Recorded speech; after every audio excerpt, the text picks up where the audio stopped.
নমস্কার বন্ধুরা, আবার চলে এলাম একটা অন্য রকম রেসিপি নিয়ে। ঝিঙের ভর্তা। আজকের রেসিপি হচ্ছে ঝিঙের ভর্তা। সাধারণত অনেকেই ঝিঙেটাকে খেতে ভালোবাসে না, তবে এটার মধ্যে অনেক ফুড ভ্যালু আছে, হাই ফাইবার আছে আর ক্যালোরিটাও খুব লো। এছাড়াও প্রচুর ভিটামিন সি আছে। তাহলে দেখে নেওয়া যাক রেসিপিটা করতে কি কি লাগবে। ঝিঙে লাগবে, ভালো করে ধুয়ে ঝিঙের শিরাগুলো ছাড়াতে হবে, তবে খোসাগুলো ছাড়াতে হবে না। ঝিঙেগুলো রাফলি কাটতে হবে।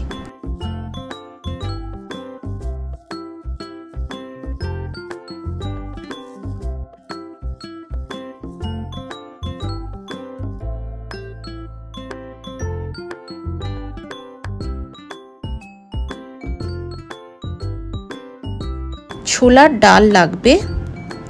আমি ছোলার ডালটা ধুয়ে প্রেসারে 2-3টে সিটি দিয়ে নিচ্ছি। ডালটা সেদ্ধ হবে, তবে ভাঙবে না। কয়েকটা রসুন ও কাঁচা লঙ্কা, ঝালটা যে যেমন খায় তেমনি নেবেন। গুঁড়ো মশলার মধ্যে হলুদ গুঁড়ো, লঙ্কার গুঁড়ো, কাশ্মীরি লাল মির্চ, নুন আন্দাজ মতো আর চিনি। অল্প কালো জিরে ফোড়নের জন্য লাগবে। একটা পেঁয়াজ ফাইনলি চপ করতে হবে। ঝিঙে, রসুন আর কাঁচা লঙ্কাগুলোকে মিক্সিতে পেস্ট করে নিতে হবে। রান্নাটা কিন্তু সর্ষের তেলেই হবে। এবার গ্যাসে কড়াই বসিয়ে সর্ষের তেল দিয়ে কালো জিরে ফোড়ন দিতে হবে। ফোড়নের গন্ধটা আসলে পেঁয়াজ কুচি দিতে হবে।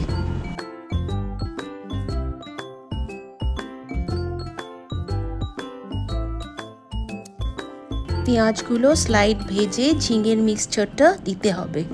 তার মধ্যে হলুদ গুঁড়ো, লঙ্কার গুঁড়ো আর কাশ্মীরি লাল মির্চ দিতে হবে। ভালো করে নাড়াতে হবে যাতে মিক্সচারটা শুকিয়ে যায়।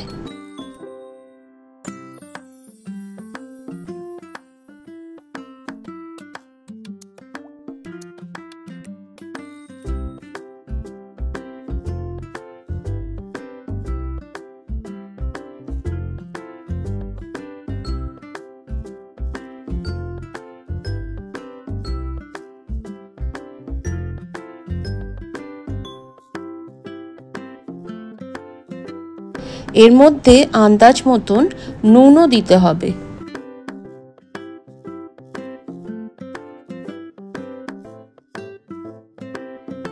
ছোলার ডালটা কড়াইয়ের মধ্যে দিয়ে দিতে হবে আর একসাথে নাড়াতে হবে, সব জলগুলো যেন শুকিয়ে যায়।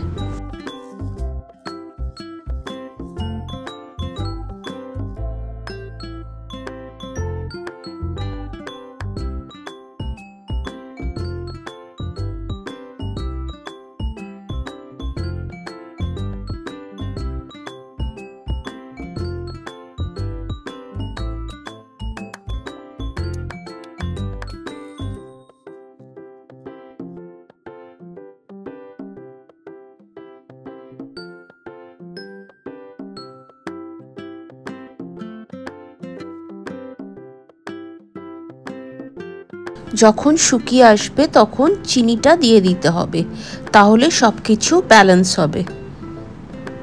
সব নেড়ে চেড়ে নিতে হবে। একদম যখন শুকিয়ে যাবে তখন ঝিঙের ভর্তা ইজ রেডি টু সার্ভ। তাহলে বন্ধুরা, আপনারাও ট্রাই করুন আর আমাকে জানান কীরকম লাগলো। ভিডিওটা ভালো লাগলে প্লিজ লাইক, কমেন্ট আর শেয়ার করবেন। চ্যানেলটাকে প্লিজ সাবস্ক্রাইব করবেন। ধন্যবাদ।